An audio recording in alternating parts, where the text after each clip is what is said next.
ouviu falar sobre o Triângulo de Tartaglia? Eu creio que não, né? Esse nome não, mas com certeza você já ouviu falar do Triângulo de Pascal.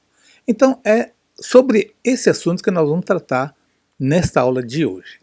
Para quem não me conhece, meu nome é Ademar Oshiro, sou professor de Matemática e Física, engenheiro civil e pedagogo trabalhando na educação aqui no Japão. Aproveito aqui para convidá-los a assistirem não apenas essa aula, mas outras tantas que tem aí no meu canal. E caso gostarem aí da exposição das aulas, inscreva aí no canal, dê um like e deixe ativado o sininho aí para estar recebendo novas aulas.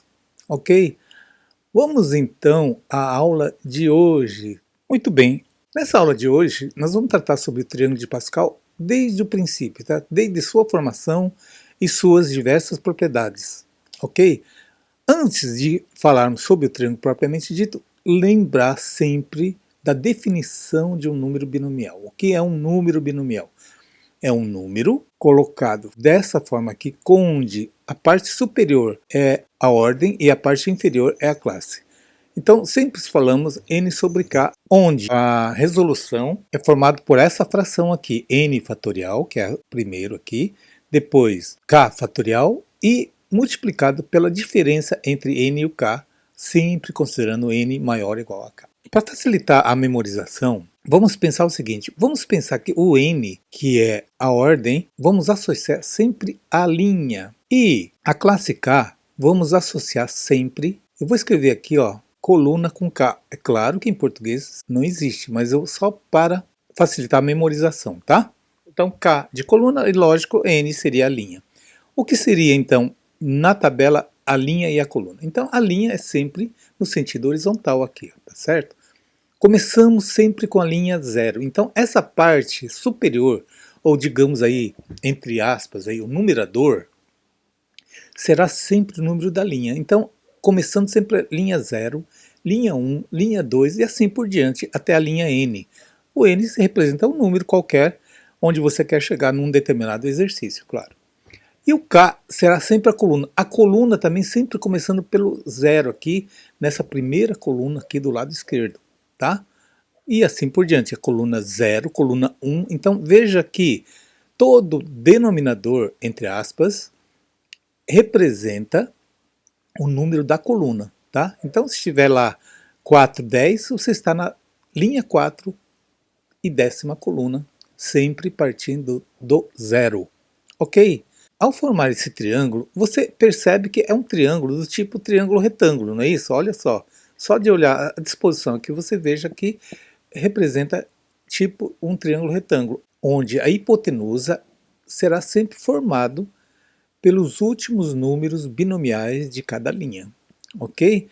Um dos catetos será a primeira coluna, que é a coluna 0, e o outro cateto será a base aqui, a linha que você vai trabalhar. Mas não tem nada a ver com o triângulo retângulo da geometria plana. Estou falando isso apenas para efeito comparativo, ok? Muito bem, uma vez definido essa disposição, vamos deixar então o triângulo definido com seus respectivos valores. Vamos então fazer esse triângulo na forma definitiva aqui. Vamos lá. Outro detalhe importante aqui na formação desse triângulo é que você sempre vai parar, quando você começa uma linha, só vai parar quando o número de linhas for igual ao número de colunas, tá? Então, no caso aqui, 1, 1, 2, 2, 3, 3 e assim por diante, e até o n, ok? Vamos então agora resolver cada número binomial disso aqui, utilizando sempre essa definição, n fatorial sobre k fatorial multiplicado pela diferença entre n e k fatorial, ok? Vamos lá. Bom, então vamos colocar aqui no triângulo Pascal todos os valores dos números binomiais calculados, tá? É claro, como eu disse, eu fiz um exemplo aqui até a linha 6. Então, para a gente se orientar melhor, vamos numerar aqui as linhas, tá? Então, essa aqui seria linha 0, linha 1, linha 2, linha 3, linha 4, 5 e 6. E a coluna, a mesma coisa. Vamos chamar essa aqui de coluna 0. Coluna 1, coluna 2, 3, 4, 5 e 6. Bem, então, numerado aqui, olha, as linhas e as colunas, observamos o seguinte. A primeira coluna, por ser sempre zero em sua classe, ou no seu denominador, como a gente chamou, né? Embora não seja uma fração, tá? Então, todo número binomial terminado em zero será sempre 1. Todo número binomial onde a ordem e a classe forem iguais, então no caso 0, 0, 1, 1, 2, 2, enfim, aquela hipotenusa, entre aspas, que a gente chamou, será sempre 1. Agora, uma coisa que você pode observar também é que ela tem uma simetria. Olha só, aqui não tem, porque só tem uma unidade, duas unidades, três unidades.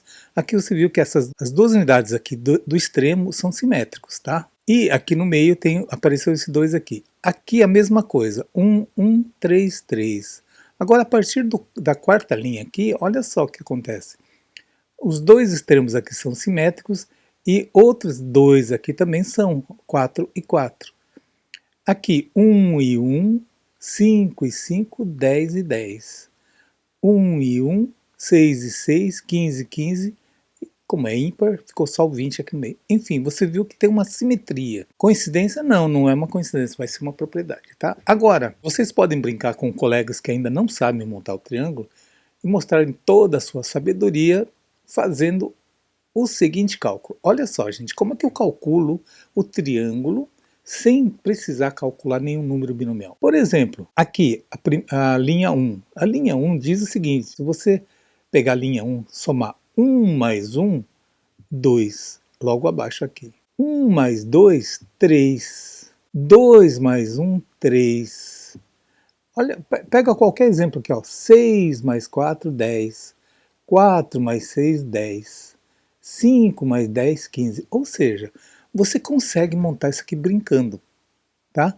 Então, essa operação chama-se relação de Stiefel. Se eu fosse escrever teoricamente, teria que escrever assim, ó. Muita gente fala, professor, mas quando tem letra eu não gosto, não sei o quê.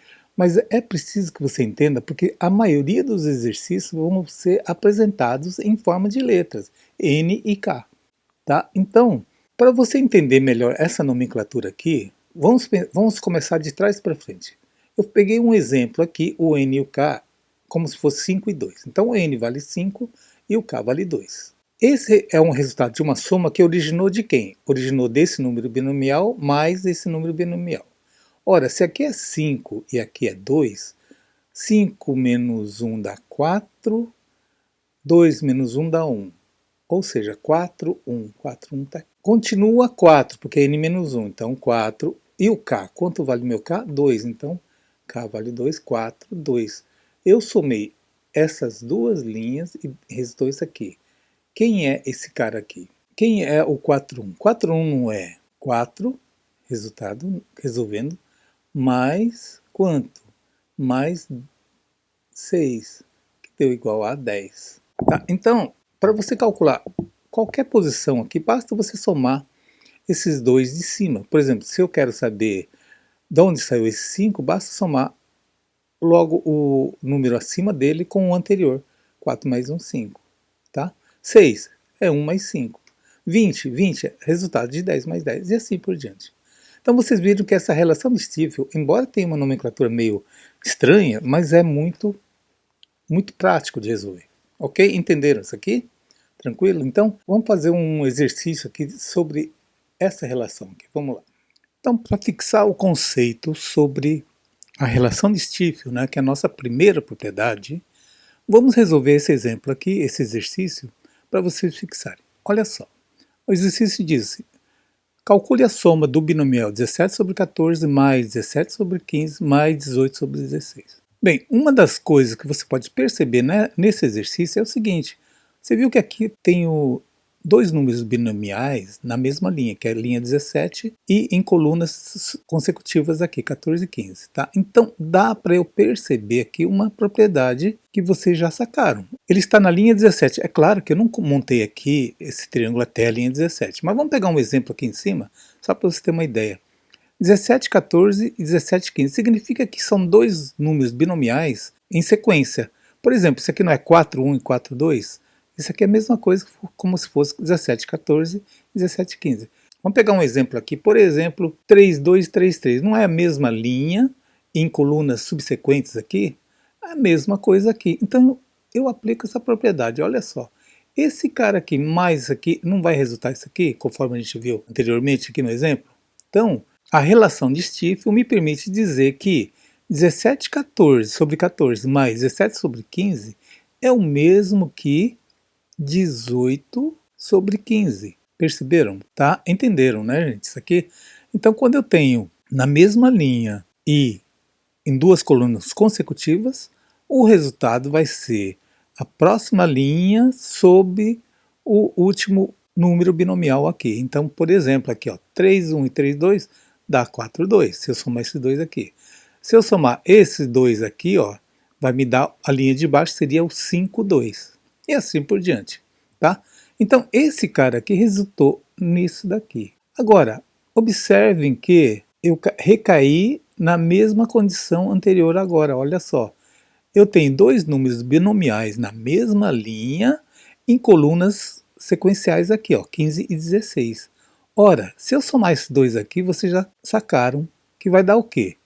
Vai dar a próxima linha, ou seja, 19, embaixo da mesma coluna aqui, que é o 16. Então vai dar 19 sobre 16.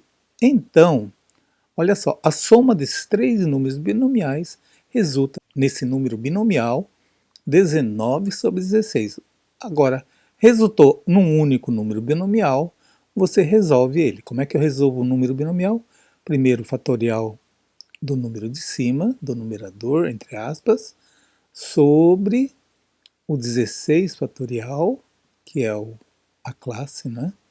E vezes a diferença entre os dois, que é 3 fatorial. Observe que, só recordando, como eu tenho 19 fatorial e o maior do fatorial embaixo é 16, eu vou desmembrar o 19 até chegar no 16 fatorial. Então fica 19 vezes 18 vezes 17 vezes 16 fatorial. Sobre 16 fatorial não preciso mexer porque eu vou cancelar. E o 3 fatorial eu já vou desmembrar. 3 vezes 2 vezes 1, eu elimino já o fatorial aqui.